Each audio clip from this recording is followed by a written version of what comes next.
Imagine stealing more than £54 million from a system designed to help families put food on the table, and then, after serving time in prison, walking free and demanding more money from the very same system. That is the story of Tsvetka Todorova, a 54-year-old Bulgarian migrant who masterminded one of Britain's largest benefit frauds. With 3 benefit factories in London, thousands of stolen identities, and fake documents ranging from payslips to medical notes, she and her gang drained the welfare system for nearly 5 years. Now, after her early release, she has been told by the Department for Work and Pensions that she must pay back every penny she claimed since leaving prison. Her response? A defiant refusal, insisting she will not return a single penny. Tsvetka Todorova was 54 years old when she was caught. For nearly 5 years, she and her gang ran what police later called benefit factories. These were places in London where they produced fake documents, things like tenancy agreements, payslips, and even medical notes.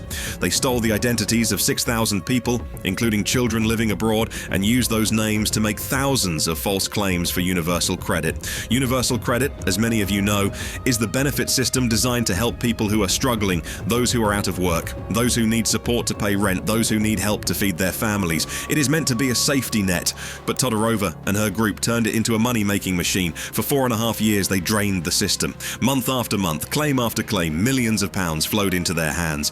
And the shocking part is that it went on for so long before anyone noticed. So how did they finally get caught? Interestingly, it wasn't just British authorities who uncovered the scam. A police officer in Bulgaria noticed something strange. In the city of Sliven, some people suddenly had a lot of money that didn't match their jobs or their lifestyles.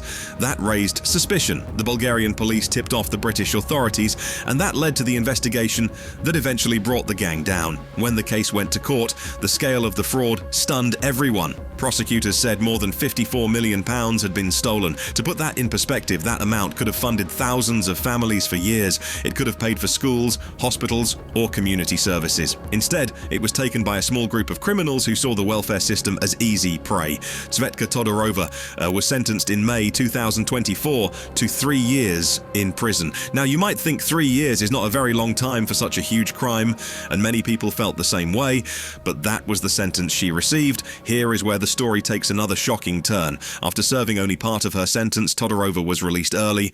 And what did she do? She went straight back to claiming benefits. Yes, after being convicted of stealing millions, she applied again for universal credit. She was living in a rented flat in Erith, southeast London, and she said she had no right to work, so she needed the money. She expected to receive about £200 a month for herself, while her husband, who was not involved in the crime, was already receiving £1,300 a month in benefits.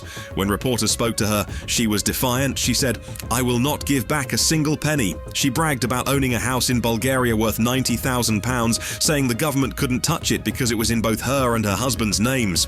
She even described her time in prison as like a vacation, saying she got her hair done and her nails painted while inside. Now imagine how ordinary taxpayers felt hearing this. People who work hard, pay their taxes, and rely on the government to use that money wisely.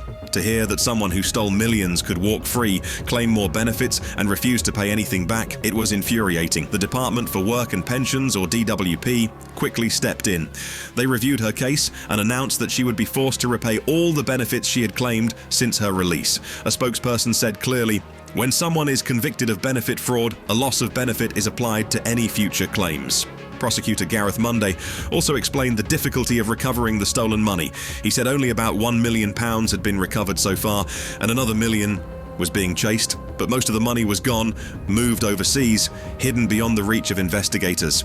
Let's pause here and think about the human side of the story.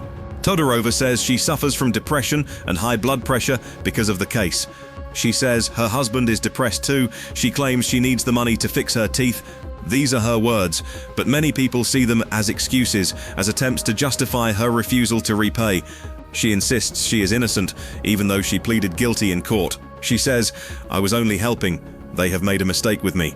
But the evidence tells a different story. The fake documents, the stolen identities, the benefit factories, all of that points to deliberate fraud. And then there is her attitude. Calling prison a vacation, boasting about property abroad, refusing to pay back benefits. These are not the words of someone who feels remorse. They are the words of someone who believes she can beat the system.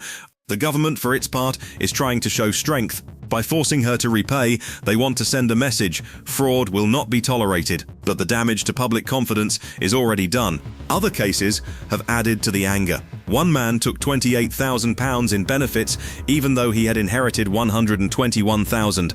Another pretended to be his dead mother so he could keep her pension. These stories make people feel that the system is too easy to exploit.